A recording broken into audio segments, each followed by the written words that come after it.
Hey everybody, Shane here, Shoebox Legends. Thanks for tuning in for another episode. As you can tell by the backdrop and the title of today's video, we are going to get into some hockey cards. Now, I have a bad habit of largely showing baseball only here on the channel. Who knows, maybe some of you consider that a good habit because you don't really have any interest in hockey, but I love the sport of ice hockey. I played growing up from the time I learned to skate as like a 5-year-old all the way through college. Still enjoy the sport to this day, and I love collecting the cards as well. Outside of baseball, it is the most represented sport in my collection by far, and I want to show some incredible hockey cards today. I've never shown any of these, the backdrop aside, on the channel before, so we're going to get into all kinds of cool stuff. Modern Shine, buyback cards, serial numbered, greats of the game, even going to rip a couple packs. So let's just get down to it. And we're going to start with this, a Peeps Wax Pack. Some of you who have been around YouTube for a long time may remember these from back in the day. My buddy Josh over at Peeps Wax Packs here on YouTube used to make these custom actual wax packs and send them out to trading partners, etc. And when he and I met up this past summer, he mentioned that he had this one sitting around for a long time, never managed to mail it off to me. And so he handed it off to me in person over a few beers and some seafood when we met up. So I'm long overdue in ripping into this thing. Josh did not even remember what's inside. I certainly do not. But I'm betting there's probably a Hartford Whaler or two in here. And Josh, in order to protect the cards, he puts one of these like sweepstakes or propaganda cards at the back of the pack because he actually does seal these with wax, or did back in the day. Look at the effort that goes into this wrapper. Just awesome. Odds on finding cards inside are 1 of 1. And I'm told also that the wrapper tastes like paper and toner and is not recommended for chewing. Copyright Peeps Wax Pack. So Josh, thank you for this pack from the past. And let's see what kind of goodies exist inside here. And we start with, we're going to have some Bruins, it looks like. Bruins heavy pack. The arch nemesis of the Hartford Whalers, Terry O'Reilly from the 81-82 top set. How great is that? From the helmetless era. And this was the set that as a kid, I thought was like so amazing because I had just a small handful of these. I didn't get into hockey cards until the winter of 89. So these were like ancient to me and very prized. So that's a memorable card. This is from the East set. So one of the things they did in 1981, they had a portion of the set, I think it was the first 66 cards that were the same regardless, but then the second half of the set, they actually had 2 different releases, an East and a West, featuring the teams from those portions of the country, and I think they released them regionally. So there's also a number 71 West card as well, so something kind of unique about the 81 Topps release. Check out this sticker here. That looks like Ray Bourque, longtime Bruins captain, and indeed it is. Some type of a, I'm guessing an O-Pee-Chee sticker it looks like. Very small, but very cool. Continuing on with the Bruins here, we've got Brian Propp. I remember him with the Flyers, but he's with Boston here. Love this inaugural score set from 1990. Has the design of the hockey rink lines going along the borders. Glenn Wesley, who was a big-time enemy of my favorite team, the Hartford Whalers, and then ironically later came to the Whalers a few years after this card came out. We got Chris Nilan here. He was a kind of an enforcer type back in the day when fighting and kind of the rougher side of hockey was more common. Shane Stevenson, I'll give him a pass for spelling his first name incorrectly here. There's no Y in Shane, but cool top prospect card. Here's a great team card. So they used to do team cards for hockey, just like they did for baseball back in the day. I definitely miss these. Don't see those anymore. Dave Poulin, another player who I don't think of with the Bruins. Gary Galley. Now, he was a longtime Bruin and even for a while the captain, as you can see here. And I love this set. This is the 90-91 O-Pee-Chee set. Great design with team color match, kind of the hockey stick motif. Just awesome. We got a Donruss Ally Afraidy, known as having one of the most insane slap shots in hockey history.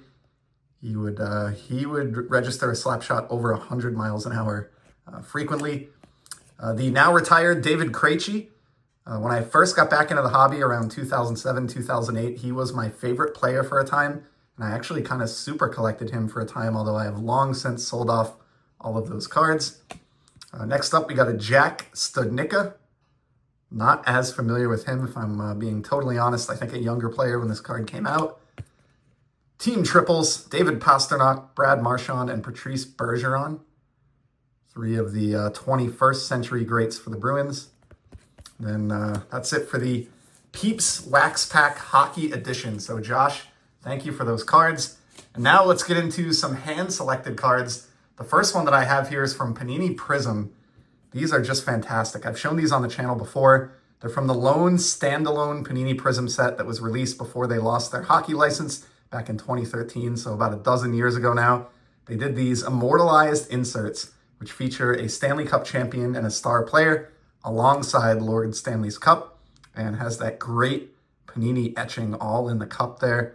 I've shown a bunch of these over the history of the channel. It is a 20-card insert set, and I'm trying to complete it in Silver Prism, which is basically refractor format.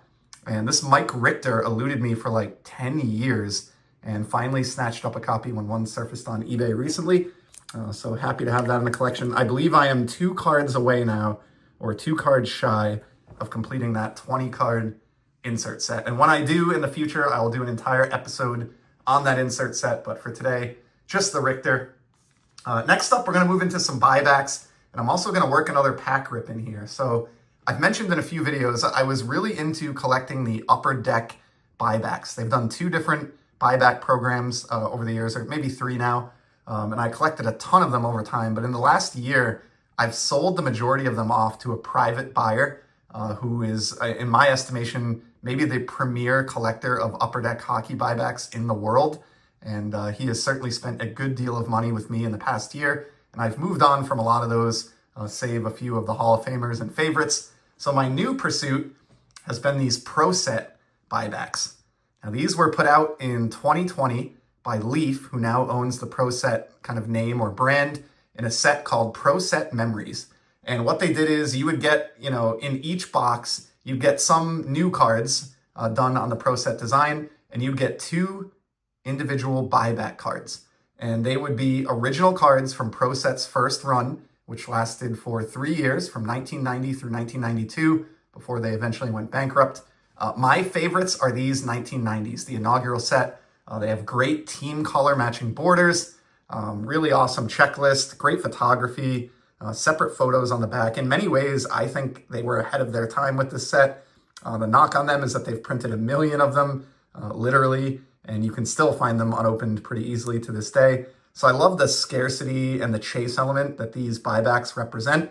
I've talked about them on the channel before. There are 2 versions of each card that Pro Set released, a gold to 5 and a red 1 of 1. This is a gold to 5 Roger Johansson for the Calgary Flames.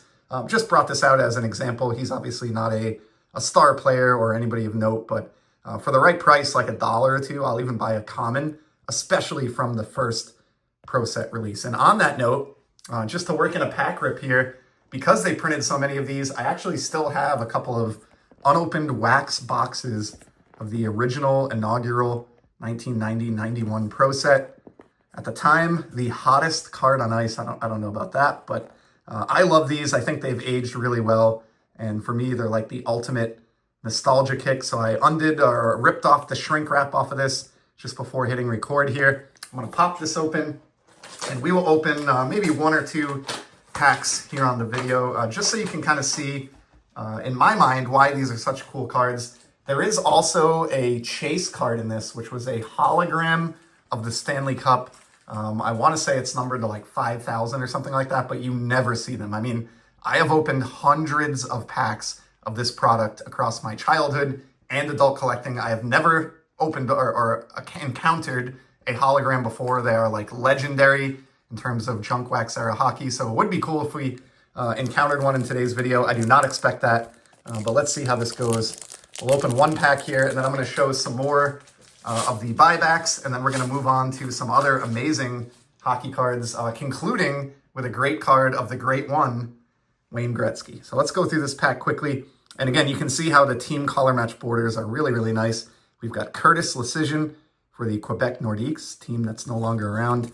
And the backs of these are great too. Like I mentioned, you get a separate profile photo, really nice layout, more team colors. This is a set that I just adore, even though it is pretty much completely worthless. Mark Lamb for the Edmonton Oilers. Do not recall him. Here's a cool one, Dave Babich. Check out that mustache game for my beloved Hartford Whalers. I don't know if I have this one in buyback format, but would love to find that. If I don't, any Whalers buyback is right up my alley. But cool to get the base Babich card anyway. And there's another look at that flavor saver on the back there for Dave. We got Lucien Dubois. Might have mispronounced that, also for the Nordiques. So a lot of forgotten teams here in the early running. Brian Hayward, not the goaltender you wanted to pull for the Montreal Canadiens. Everybody wanted Patrick Waugh. And then this is cool. They did a lot of great subsets in this first Pro Set release, especially.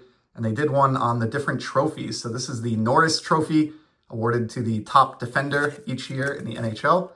And the prior winner was the great Ray Bourque. Check out that haircut. Wow. One of the all-time great Blue Line patrollers and Boston Bruins legend Ray Bourque. We've got Brian Mullen here for the New York Rangers. Mark Janssens, also for the Rangers. Peter Klima with that great Jaffa helmet. And then here is a winner. Check this out. Mario Lemieux, Le Magnifique. This card takes me right back. And again, I know I'm beating a dead horse, but how gorgeous is that? If you were new to the hobby and you had no knowledge of print runs or what was desirable or you know, who liked what, I think you would really love these cards. And that's kind of how I approach them. Like when I look at these through the lens of like my 8-year-old collector self, these are just gorgeous.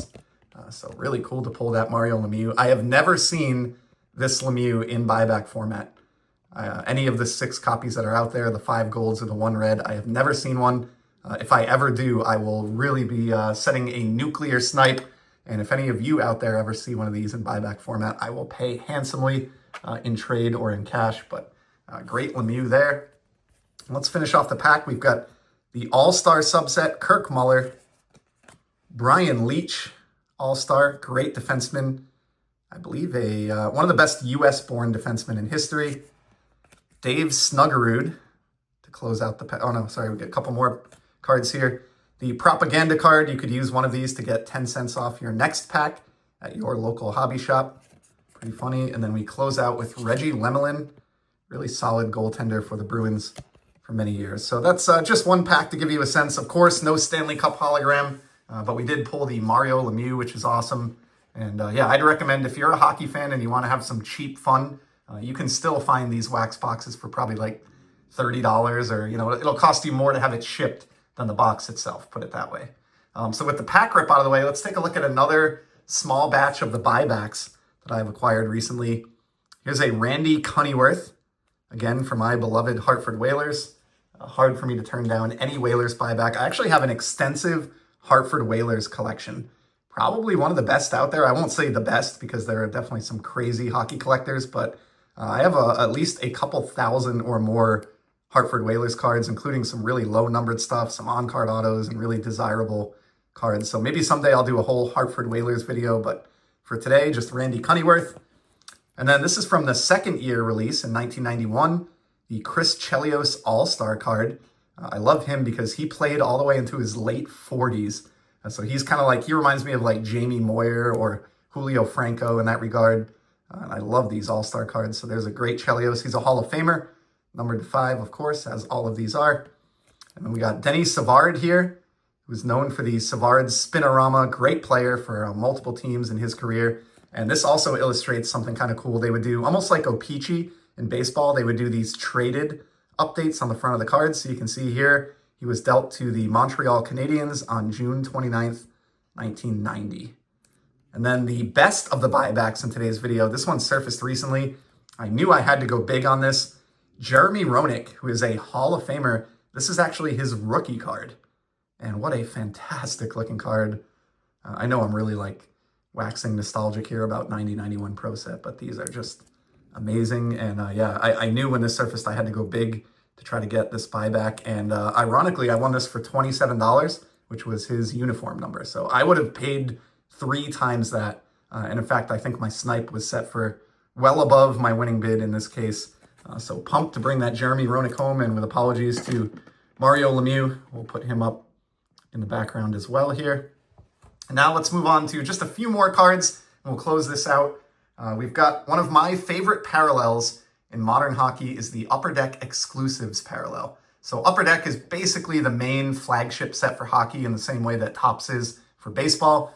They've had a set now for like 35 years running, and they are the exclusive, or they own the exclusive license to make NHL trading cards. And going all the way back to 1998, so about 27 years now, they have had this exclusives parallel, almost always numbered to 100. There was an exception like 1 or 2 years there. And I have one here from a few years back of Jaromir Jagr. One of the, speaking of, Jamie Moyer types or Chris Chelios, guys who played to an advanced age, this guy stuck around in the NHL forever. As an example of that, look at the back of this card. This is a 2013 Upper Deck card, and he began his career all the way back in 1990. He actually played for a few years after this even in the NHL, and then moved over back over to Russia, I believe, where he played even a few more years and may still be playing or just have hung up the skates, I forget. But he is not yet inducted into the Hall of Fame just because he has still been an active player for all these years. But I love this one.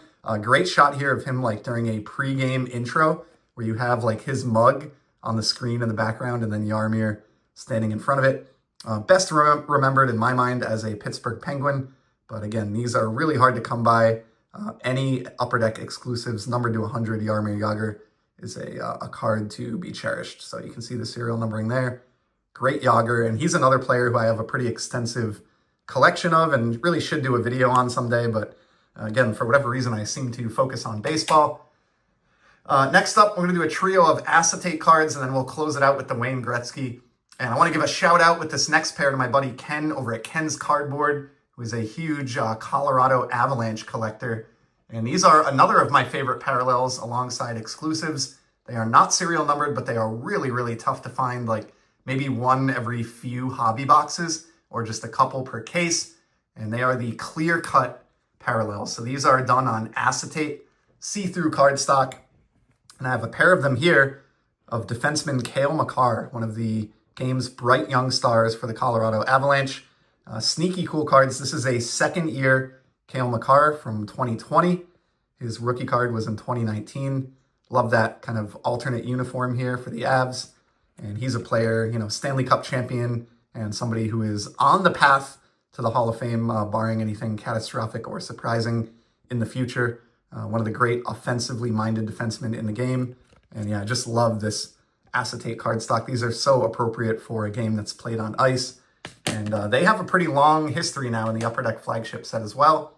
And then from the following year, I have the third year Cale Makar to put with it. So second and third year clear cut Cale Makar cards. And again, shout out to my buddy Ken. I know he'll enjoy those. Then I've got another acetate card. This one goes back to the 90s from a time when Fleer was making hockey cards. And this is from the 94-95 Fleer Ultra release. They did, I believe it was a 10-card insert set called the All Rookies. And this one is Hall of Fame goaltender Marty Brodeur, regarded by pretty much anyone as a top 10 netminder in the history of the league. And in this case, just the left side of the card is acetate, where it has the all rookie team foil. These were not like, back in the day, these weren't anything special. I mean, it certainly would have made your day to pull one of these from a pack, but the odds weren't like astronomical. I should have looked it up before the video, but you probably got one of these per hobby box, and it's only a 10-card checklist. But now, 30 years later, these have kind of dried up, and they're more desirable than you would think, especially for the couple of bigger names that are on the checklist. So really happy to have this clean copy of Marty Brodeur. I bought this years back, and it's been sitting next to me here in a box of like cards that I should show on YouTube at some point. I've just never gotten around to. So dug it out for this hockey episode. Now I can file it away in its proper place in my organized collection. Fantastic Brodeur to close out our trio of acetate. And then let's close it out here as we approach the 20-minute mark with Wayne Gretzky. We opened the video talking about Gordie Howe, largely recognized as the greatest player in the game throughout the 50s, 60s, and even into the 70s. But that changed, or in some people's mind anyway, in 1979 when Wayne Gretzky broke into the league. And I have here a card from the mid-'80s that is really neat and kind of sneaky cool. This is from the 85-86 Topps release, and it's a box bottom. So just like we had in baseball, I'm sure many of you who collect from the 80s are familiar with these, and even the early 90s. Topps on the wax box would include a panel on the bottom with 4 of these cards, and they were a different variation than what you got in the base set. In the 85 Topps base set, the borders were white, and it's only a yellow border on these kind of box bottom cards. This is an authentic grade, I think, because, same deal as baseball. When you cut these out, if you want a numerical grade, I think you have to leave the dotted lines along the end. Whoever cut this out, though, did a fantastic job. Cut it exactly to the size of a traditional 85 Topps hockey card or any kind of modern card, and just a really clean example. Got this for a steal maybe 2 or 3 years ago now, I think maybe because of that authentic grade, maybe people who aren't knowledgeable about how these box bottoms are graded, but just a fantastic Gretzky. And 1985 was arguably his best season, certainly one of them, but maybe his single best season in his career. I think it was his highest career point total that he ever achieved. And at this point, as you can see, even in the 2 seasons prior to this, he surpassed 200 points. And that is something that I am firmly convinced we will never see again. And this is, the numbering here is just the letter G. These had alphabetical numbering on these box bottoms versus, the numerical numbering of the standard set. And not all box bottoms have backs. So I love that, at least in this year, we got properly designed card backs, which I guess would have been on the interior of the box on the bottom below all of the packs. So just a really cool Wayne Gretzky card, something you don't see every day, and one that I'm honored to have in the collection. And with that will kind of wrap up, I guess, 20 minutes on NHL cardboard. I know I probably lost many of you during this. I know hockey is not for everybody. I can appreciate that, but this is my channel. It's my hobby that I'm sharing here, and I love the sport. So if you did make it to the end, I appreciate your time. I know there's tons of great content out there, and it means the world that you spent some of your valuable time watching some of mine. I'll be back soon, probably with some baseball content next, as you guys know. But in the meantime, hope everybody out there is enjoying the hobby. Take care.